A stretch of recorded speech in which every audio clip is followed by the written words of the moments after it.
भागवत गीता यथारूप। निर्वाण के बाद आध्यात्मिक कार्यकलापों की या भगवत भक्ति की अभिव्यक्ति होती है, जिसे कृष्ण भावनामृत कहते हैं। भागवत के शब्दों में स्वरूपेण व्यवस्थिति जीवात्मा का वास्तविक जीवन यही है। भौतिक दूषण से आध्यात्मिक जीवन के कल्मष युक्त होने की अवस्था माया है। इस भौतिक दूषण से मुक्ति का अभिप्राय जीवात्मा को मूल दिव्य स्थिति का विनाश नहीं है।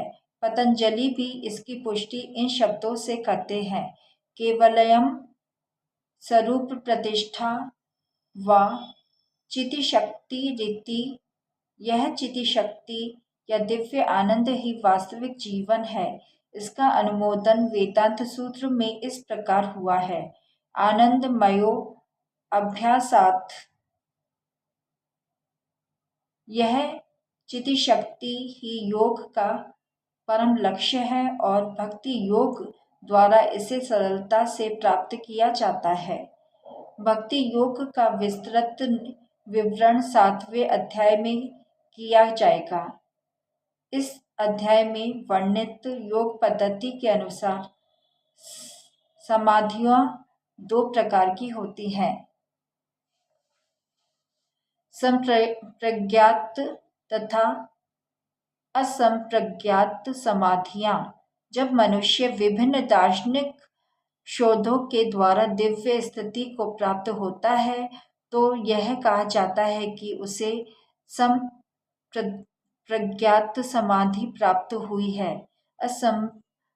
संप्रज्ञात समाधि में संसारी आनंद से कोई संबंध नहीं रहता, क्योंकि इसमें मनुष्य इंद्रियों से प्राप्त होने वाले सभी प्रकार के सुखों से परे हो जाता है। एक बार इस दिव्य स्थिति को प्राप्त कर लेने पर योगी कभी उससे डिगता नहीं।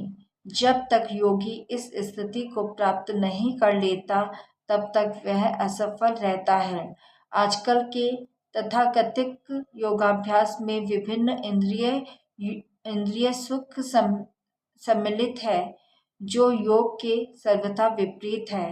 योगी होकर यदि कोई मैथुन तथा मादक द्रव्य सेवन में अनुरक्त होता है, तो वह उपहासजनक है। यहाँ तक कि जो योगी योग की सिद्धियों के प्रति आकृष्ट रहते हैं, वे भी योग में आरूढ़ नहीं कहे